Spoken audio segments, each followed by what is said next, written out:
Hello, everybody. And now a quick overview of a PearDeck application.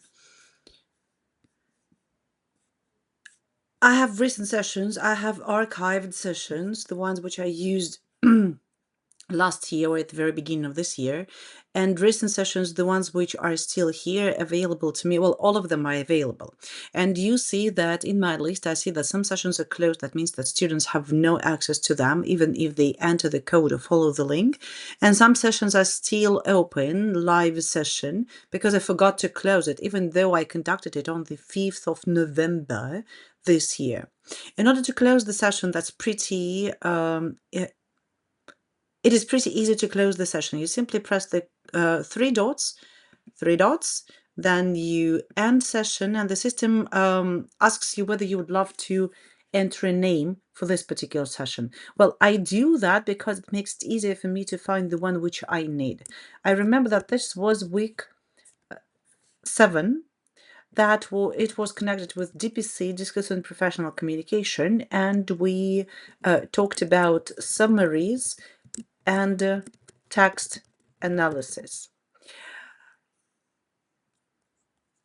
And to make certain that I remember when it would be November 5. I think that was group Wednesday 2. So I will put it there. Save and end session. And now you see that the session was ended. It was supposed to be ended. End session. And now it is closed. For now, we're going to your session, the one which we had with you yesterday, DT and FLT week 4. We discussed interaction. I see that it is closed. I see the join code. I see some statistics. So there were 25 of you. We used this particular application for 34 minutes, 33 seconds. I used slides, and I can open the projector and look through the slides. Here they are. These are your responses. I can scroll through them there and back. Exit.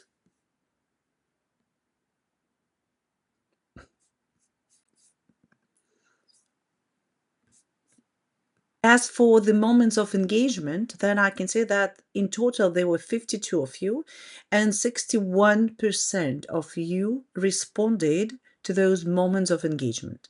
Also, the system asks you about your average mood when you connected to the presentation, and the majority of you chose a smiley face, so you were feeling happy. I'm very happy about that.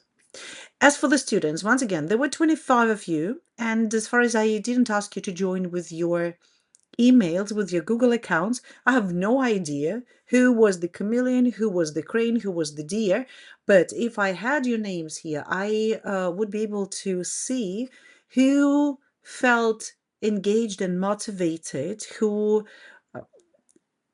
felt absorbed, using our terminology from the previous class, or those whose mood was sad, or those whose mood was neutral.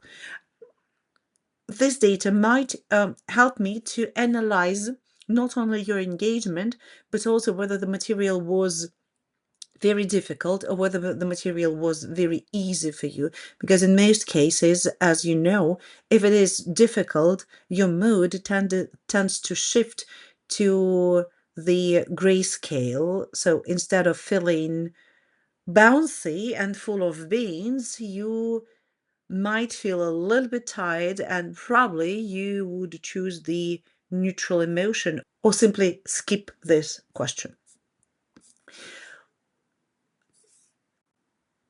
Unlike in AHA slides, here I can export the statistics, your participation into Google Sheets, into the spreadsheet without paying for that.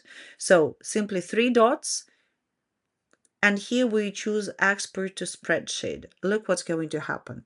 The PearDeck automatically opens my Google account because I'm logged in with my Google account, and in my docs it creates a new spreadsheet with the name of the session: student responses for PearDeck session DT and FLT week 4 interaction. And what we see here, we see the time when we started the session. I see your names in this case. Instead of your names, I see the names of different animals. By the way, you can use them with your students and learn the ones which they do not know. I see your responses to the first question. I believe it was whether you agree or disagree with the quote which was on the slide. I see the answers which you typed to the question which I presented. And the third slide was devoted to something that you learned that was an exit ticket. And as far as it implied you drawing something, well, what I have here is drawing.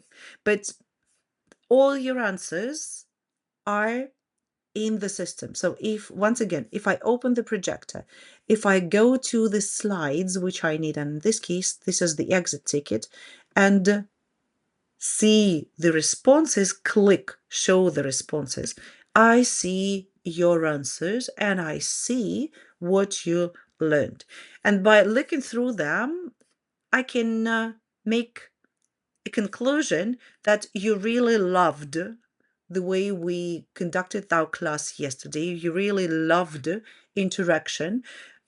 Some of you appreciated the wheel activity where I spinned it and we had a winner who had to answer the question. You also loved the bingo cards. Guys, I believe that that's it. So, if you want to analyze your students' participation, you can do it on your own simply by looking through the answers. And here, please remember that you can scroll through the slides. And once again, you can see the responses your students left. And you can see the responses they typed into the boxes. You can analyze it on your own. You can export it into the document and then feed it to AI. But please, once again, I discourage you from using the answers generated by AI without looking at what AI suggests. Always check. Always do the first analysis on your own. Look through the answers, analyze them, make your own conclusions, take notes, and only afterwards feed the answers, the responses to AI and see whether the generated response corresponds with your own conclusions. See you.